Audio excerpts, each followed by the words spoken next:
maintenant parler de Théo Louaka, plus connu sous son prénom Théo.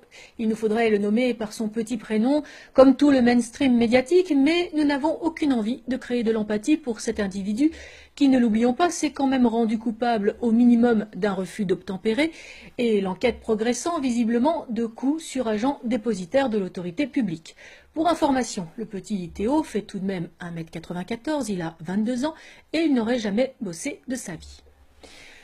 De vous à moi, quand un policier ou un gendarme nous demande nos papiers d'identité ou ceux de notre véhicule, nous avons droit à un salut, nous répondons par un bonjour en tendant nos documents qui nous sont rendus également avec un merci par un argent courtois qui nous libère à nos occupations du moment. Et on est en droit de penser que cela se passe ainsi avec 99% des Français de souche. Donc, pour se retrouver avec 4 policiers sur le dos, il me semble que l'échange a dû être moins courtois et qu'au lieu de présenter ces documents, le petit chouchou des médias, le petit Théo d'une vingtaine d'années, a dû leur servir un langage fleuri tel que celui enseigné dans les écoles de Najat. Évidemment, on peut aussi croire que les 4 policiers avaient été recalés au stage d'aguerrissement de la milice populaire nord-coréenne et qu'ils se sont défoulés sadiquement, tels des pédophiles écolos, sur ce pauvre passant fréquentant à l'insu de son plein gré un point de deal de drogue. Ce garçon n'a définitivement pas de chance, tombé sur les mauvais flics au mauvais moment, au mauvais endroit.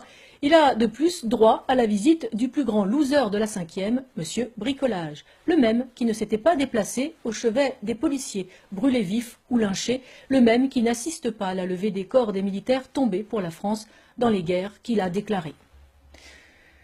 Une dizaine de jours plus tard, le bilan est connu, il était même prévisible. De nombreuses voitures de police brûlées, des commissariats attaqués, des policiers blessés, des véhicules privés incendiés comme des bus, du mobilier urbain, des magasins, des écoles, des agences postales, des stations-service, bref, tout ce qui a déjà coûté des milliards d'euros dans la politique de la ville. Tout ce qui a déjà été donné, détruit, reconstruit, brûlé, refait, pillé dans un cycle infernal depuis 40 ans.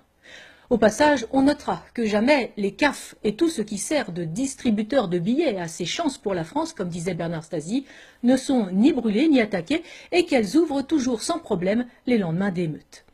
Toutes ces centaines de milliards d'euros, donc, qui ont fait défaut au développement des zones rurales, qui ont fait défaut au développement des infrastructures de communication routières, ferroviaires, aéroportuaires ou virtuelles, comme la fibre ou la 4G dans nos campagnes. Les émeutes qui se propagent comme celle de 2005 ne témoignent ni d'un mal-être social, ni d'un échec économique, mais de la ruine du vivre ensemble, du multiculturalisme, du métissage. Les émeutiers balancent des cocktails Molotov au cri d'Allahu Akbar. La France qu'ils veulent niquer, c'est celle qui leur a tout donné, sans aucune contrepartie, ni même d'effort d'intégration. Ils brûlent son drapeau, attaquent ses représentants, qu'ils soient policiers, pompiers, facteurs ou agents d'EDF. Même les journalistes font les frais de leurs messages d'amour et de paix. Quand ils ne se font pas lyncher, leur camion régie est incendié. Ils sont encore immigrés dans leur tête, bien qu'ils soient de la 3e, voire désormais la 4e génération sur notre sol. Et ils n'ont que mépris pour notre histoire. Ils vomissent notre civilisation gréco-chrétienne. Ils soutiennent ses ennemis, notamment Daesh, ici et sur les théâtres d'opération.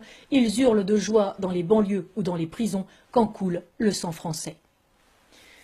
Tous les copains de Théo ont la double nationalité d'office. 2e, 3e ou 4e génération d'immigrés marocains, algériens, tunisiens ou de je ne sais quelle ancienne colonie africaine. Ils ont, de par la constitution de leur pays d'origine, tous gardé la nationalité de leur ancêtre. L'interdiction de la double nationalité et la déchéance de la nationalité française de façon automatique sont de ce fait tout à fait possible. Il faut donc en finir avec cette hypocrisie, ce non-sens, ce suicide qui voudrait que des descendants d'immigrés économiques qui n'auraient jamais dû faire venir leur famille puissent prétendre faire partie de la communauté nationale par le simple fait d'être nés sur le sol national.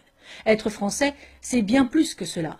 Mais comment le faire comprendre à une génération de demeurés convaincus par leurs professeurs et les médias que la France leur doit quelque chose, qu'elle est comptable de la colonisation, alors que leurs ancêtres n'ont ni su entretenir, ni su améliorer les formidables infrastructures laissées sur place au départ des colons.